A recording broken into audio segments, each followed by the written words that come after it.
Ladies and gentlemen, boys and girls, Mr. and Lady, thank you all for tuning back into Kinetic Aesthetic. I, of course, am your host, Jerm. It's time for another weekly wrap-up. Today, I'm feeling good myself, y'all. The Bears are in first place. Another fucking narrow victory. Hearts racing. I can't wait to talk to y'all all about it on tomorrow's Sports Talk. But today, we're going to talk about just a couple of little news stories that happened over this past week. Now, there's not too much crazy stuff that happened, nothing really too new that I wanted to touch on. But however, there was a certain annoying streamer that many of y'all probably don't know, but I think he exemplifies a lot of what is wrong with this current landscape of streamers, entertainers, influencers, just all around just shitty people that somehow end up continuing to be made famous. But we're going to talk all about him and why him being arrested isn't the type of thing that should make me happy, but it's the type of thing that should just be obvious and inevitable to anybody that knows what they should know. And aside from that, I did want to talk about a couple of things two stories that may be a little unrelated if you are not able to really see the connection, but I want to talk a little bit about a little certain politician who appears to be trying to turn over a new leaf, who maybe tries to, I don't know the necessary reasons, but she's trying to get people to think differently about her, and then a certain influencer, podcaster, somebody who just has a certain level, who has developed a bit of a following and an authority when it comes to hip-hop. They got caught up saying some real ignorant shit back in the day, and I want to talk all about that and why you have to be very careful, especially when it comes to people like me, about allyship and why you have to be very critical and not give a side eye, but just always be careful about motherfuckers. But we're going to talk about all of that and more. But first, I'm going to give you all a quick little word from not our sponsors, but from my peoples. But other than that, make sure you like, follow, subscribe. Make sure you do everything. I know everybody that checks us out, that listens, that watches this on YouTube, Spotify, whatever that you are tuning in to me in on, it means a lot, but it would mean so much more if everybody would just make sure you like, follow, subscribe, make sure you comment, make sure you leave some type of engagement, make sure you do something to make sure you let motherfuckers know you had some kinetic put in your aesthetic. So any long-term listeners of the channel are going to know about me that one thing that I hold dear and that I just find to be very important is family. It's crucial. It is one thing that you may not be able to choose it, but you've got to cherish it. And so it brings me great joy to tell you all about a family business that is run by none other than my big brother and my role model. It is a business that he is decided to run in honor of our late mother, my mom, Rachel. She had a banger recipe for some caramel cakes and caramel desserts, and he's taken that recipe, and ever since she passed, he has just taken her dreams and her legacy, and he's using that all, and he's just putting them into these cakes, into these brownies. I'm showing you all of them right here. They're delicious. They're amazing. If you're in the Pacific Northwest, you are well within reaching distance of these. So I'm imploring everybody to just go to this website that I got up here on this screen right now. I want you to go over there. I want you to go and make the best decision of your day. Order yourself a damn cake. But other than that, I just want to just make sure I shared this business and just shared it with y'all because it's special to me. It's important. And I'm not trying to implore anybody to grab it if you're somebody that loves me or has support for me. But if you want to have some good shit, just trust me, he's going to ship it to you even if you're far away. You are well within your right to treat yourself to some good caramel desserts. So once again, website is on the screen, Mama Rose Caramel. It is a family business run by my brother, and it is something that it is a lot of love, passion, and hard work goes into this. So trust me, if you want to have something good in your life, go and check out Mama Rose Caramel. Alrighty, so for those of you who are unfamiliar, a guy by the name of Rory. He is a podcaster, a hip-hop commentator who developed his fame, developed his name on the Joe Budden podcast. Pretty much his come up is unimportant to the story. I'm telling you all just to give you some kind of background. He came up, he was on Joe Budden's podcast for the longest time. He and another dude named Mal, and they ended up breaking away, branching off. He was on bad terms with Joe Budden, so I don't believe they're cool anymore. But then they ended up getting their own show, their own thing, and it was respected, and they had their own little niche. And that sets the stage for this because pretty much this nigga Rory, a white guy in this situation, he happens to be white. His actual name is Rory Farrell, by the way, just so you can get a little bit of context. I just found it out by the article doing research. But he got caught up recently because he had a lot of, for lack of a better term,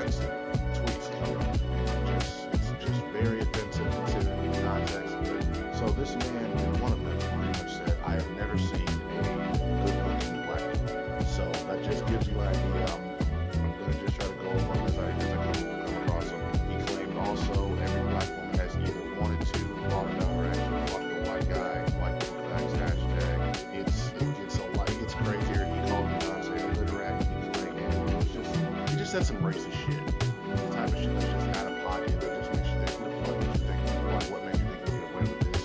It's really strange and really weird considering this is a guy who is literally part of a black fraternity. You heard that right. This man is literally a part of a black fraternity. I don't understand how that works myself. He's part of Kappa Alpha Psi. I didn't realize that could work as well. Like, I understand that white friends are like let niggas in and everything. I don't know if the black friends did that, but it just makes me question right now. I mean, this guy is clear. I mean, what I was able to find out research wise, he's had black friends. He joined the black friends. He's constantly around niggas for a good amount of time, like even in college. So the fact that he was able to use tweeting this type of shit and getting these tweets off and not checking them or what, I don't understand. But it's very wild. It's just a bad look. It's making, and this is somebody I didn't know much about. I had sort of seen him always as someone who was a name, someone who was somewhat of a voice. Or not a gatekeeper. I wouldn't say that he had that much influence or like put anybody on or like do anything. But he was somebody who, when he made a comment on something, he was noted. But this has is a firm example of why we have to be so careful. And I say this about all cultures, but especially my own, especially black people. We have to be so much better at making sure that we are not just allowing anybody in, making sure that you are not giving anybody just the right to sort of feel like they're a part of the group, because we have sometimes we have this bad tendency, I feel like, to be decided when motherfuckers that are outside of us take up when they are engaging in something that is whether they are getting down with black flags or anything like that. We almost feel like that's a rite of passage, like that means something, like that is our validation. And I feel like no other culture does that. And I understand why I feel like there's a big part of that that has to do with just the history of dehumanization. It feels like we're being told we feel like there's that we are less than. But it's so bad that like certain shit that you should not have been able to tweet something like, I think I've never seen an attractive black woman. There's no way you should be a black friend. Nobody like was able to clock that. How did nobody have this thing on Twitter? How did he not get the job? How was there not a tweet that later said, I apologize for you done that shit that I said? These things don't make sense to me. And listen, I think that especially somebody who grew up in the suburbs, grew up in a non-predominantly black environment, I understand how it can be like, there can be microaggressions, there can be things that you don't notice, you don't pick up on. But I feel like even when I was in high school, even when I was that young, I was clearly able to even just catch the vibe and energy of somebody who had these types of feelings. Like niggas that have that type of feeling and have the mind to tweet that type of shit. And I'm sorry, that's just that there's a difference between a troll and just somebody, what the fuck? The fuck are you trying to say right there? Like I'm sorry, that's just blatantly racist and prejudice type shit that you say and that you just energy that you put out there. And that's just the prime example. So again, I don't understand. I have questions for this fraternity that he joined, and I have questions for his line brothers. I have questions for everybody. But this is just another example of why we have to be so much more careful. Like it doesn't happen in any other culture where there can be a whole white woman who's just making fucking spray tan, and she can just pass herself off as the best official in NAACP. And only I just see the niggas on this. That's a story I know motherfuckers might be like, yeah, that's a real thing that happened. It's crazy how we allow that to happen, how we do that constantly. But I understand it and I try to give grace. It's a very unique experience being black. It's a very unique experience having fun experience the whole period. But we have to do better. We have to gatekeep better. We have to do better at making sure that we are policing and not allowing motherfuckers to play with us, to play with our ways, or play with what it means to be us. Because when you look at that shit and you look at this whole situation, that's really what it just comes down to. That's really what it feels like. And the motherfucker gave out a whole bunch of just shitty apologies, trying to say that shit was like back when Twitter used to be private, tried to blame his black girlfriend for tweeting it on his phone, just a whole bunch of different things. And it shows you the character when a motherfucker can't even, like when a motherfucker's trying to use sarcasm, trying to use jokes to play shit off, like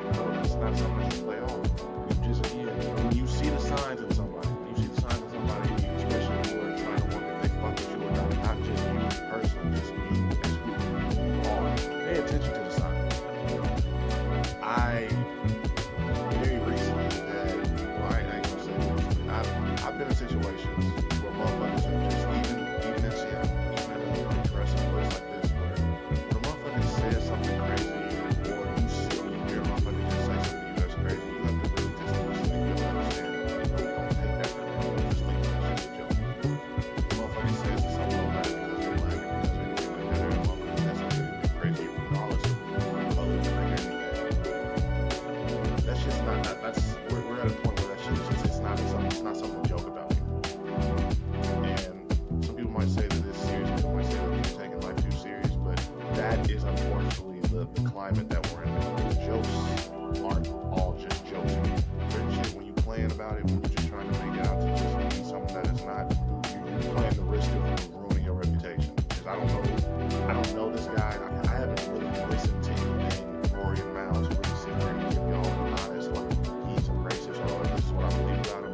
All I know is these tweets. All I know is if you are out here saying some crazy shit, like if you're out here trying to say some crazy shit again, like I've never seen an attractive black woman, or every fucking black woman thinks about fucking white guys. And again, that's not even just thinking you got the sauce. That's just trying to really just come out and say some like real off the wall shit, and it's fucked up.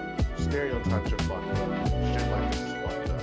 This guy Rory, he's fucked up. Okie dokie. Now it's time for us to talk about Marjorie Taylor. Yes, those who are not familiar with her, she is a politician who hails out of the great state of Georgia. She's a Republican congresswoman. She is just pretty much she's off the chain in terms of her mental sanity. She is a crazy motherfucker. She's always was talking about draining the swamp. She was exactly the type of crazy, caring, just type of politician that and she was Donald Trump's one of his biggest supporters. She was about everything he was about. She was all on his side.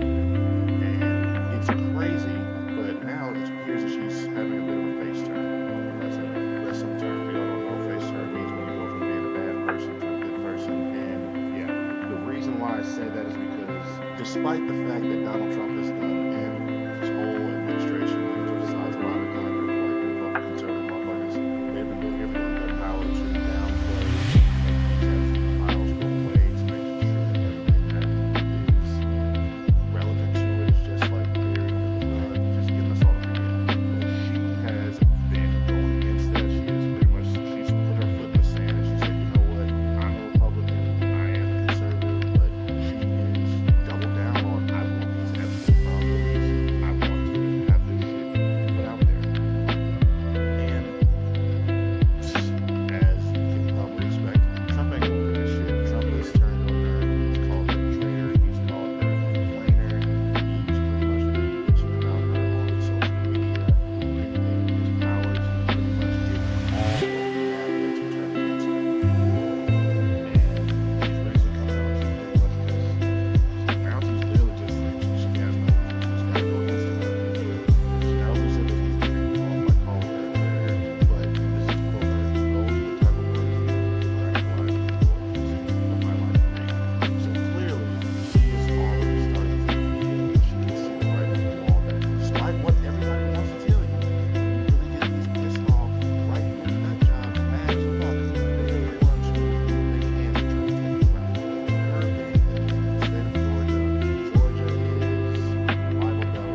like to talk to you all about that certain influencer, the one that was being annoying. You all probably don't know him. I'm pretty sure that most of you are not familiar with this guy. He is pretty much outside of most of my regular watchers' orbit.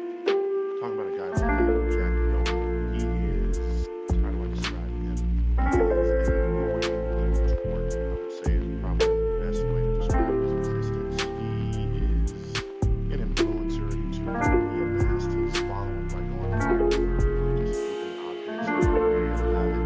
But ever since then, he has evolved or devolved into just a clout-hungry who just does annoying shit, who acts obnoxious and vicious, exemplified so much that is wrong on that side of entertainment or influence.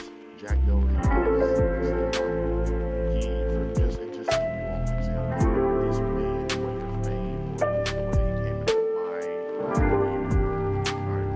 into my view, he went viral for little dudes just shoulder checking random people as he's walking through streets, supermarkets, anywhere, and then when the person would just be like, yo, what the fuck, or be like, yo, get angry, get upset, he would hide behind his bodyguard, who is a taller than me. I'm 6'3", I'm assuming 6'5", 6'6", just big black man.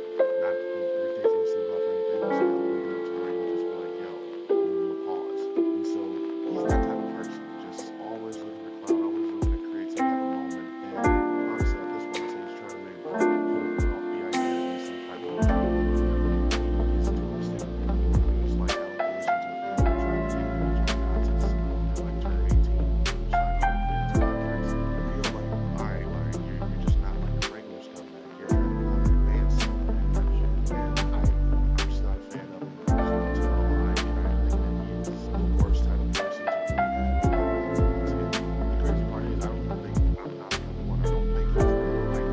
He's generally one of the more disliked. He's what you would call a bull pepper. For those who don't know